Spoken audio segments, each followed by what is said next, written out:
तो आंध्रा पेपर ये स्टॉक मैंने रेकमेंड किया, और पेपर के बहुत सारे स्टॉक्स हमने रेकमेंड किए, और ये स्टॉक यूनिक है, इसकी पेडिग्री, इसकी हिस्ट्री बहुत ही अलग, और बहुत सारे हैंड्स चेंज हुए, बहुत सारे अलग अलग इंडस्ट्रियलिस्ट भी आए। और आंध्रा पेपर को देखिए इंटरनेशनल कंपनी ने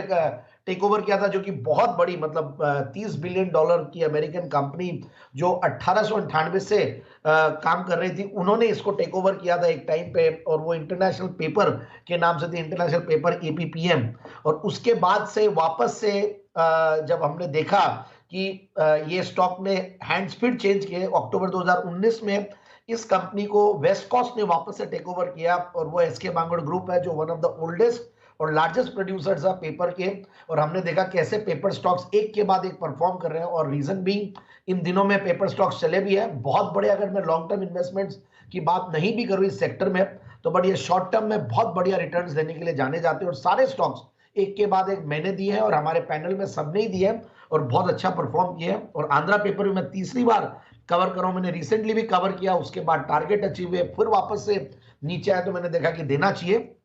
अब फंडामेंटल्स पे आता हूं, मैं जब लास्ट टाइम दिया था तब इसके रिजल्ट्स नहीं आए थे, और अब रिजल्ट्स मेरे सामने, तो मुझे इसलिए और कॉन्फिडेंस आ रहा है, और इस बार का रिजल्ट बहुत बेहतरीन था, सितंबर क्वार्टर का रिजल्ट। और देखिए ये कंपनी मैंने जैसे बताया कि 1921 से तो कार्यरत है ही है, और गजब के इन्वेस्टर्स है कंपनी में, और स्टॉक का पी मल्टीपल सिर्फ 6 सवा 6, ठीक है, कोई बड़ी बात नहीं है। पेपर स्टॉक जनरली 7, 8, 10 के पी मल्टीपल पे चलते हैं, बट उसके बाद देखिए आप डिविडेंड यील्ड करीब 2.25% के लगभग है, रिटर्न ऑन कैपिटल एम्प्लॉयड 18%, और सबसे बढ़िया बात है almost zero debt company. Generally paper stocks में डेट्स दिखते हैं, बट यहाँ पे एक जीरो डेट कंपनी है, सिर्फ 57 करोड़ का डेट है, जो कि बहुत छोटा 0.05 की डेट इक्विटी रेशियो है। और उसके बाद मैं देख रहा था क्वार्टरली रिजल्ट्स, दे वर फैंटास्टिक। पिछले क्वार्टर में जो मार्जिन्स थे, पिछले 2-3 क्वार्टर में गजब के रहे कंपनी के, और 10% का ओपीएम था 2021 में, सितंबर 2021 में, उसके सामने सितंबर 2022 में 30% का operating profit margins,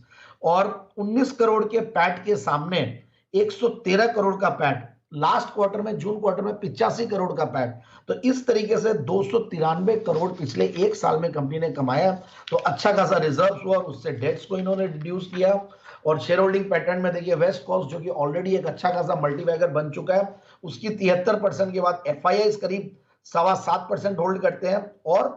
public share holding में FIIs DIIs सॉरी दोनों मिलकर 8% के लगभग है, और बड़े बड़े रिनाउंड DIIs है उसमें। और ब्राइट स्टार इन्वेस्टमेंट, जो कि राधा किशन जी दमानी की इन्वेस्टिंग आर्म है, उनकी भी इसमें शेयर होल्डिंग है कई क्वार्टर से 1.26% के लगभग। तो ये सारी क्रेडेंशियल्स देखने के बाद, और ऊपर के लेवल्स इसने पहले 560 के दिखाए हुए हैं, और रिसेंटली 510 52 वीक हाइज बनाया, और अब इन लेवल से मुझे लगता है कि लेते हैं तो 530 के टारगेट के लिए स्टॉक को बिल्कुल लेना चाहिए।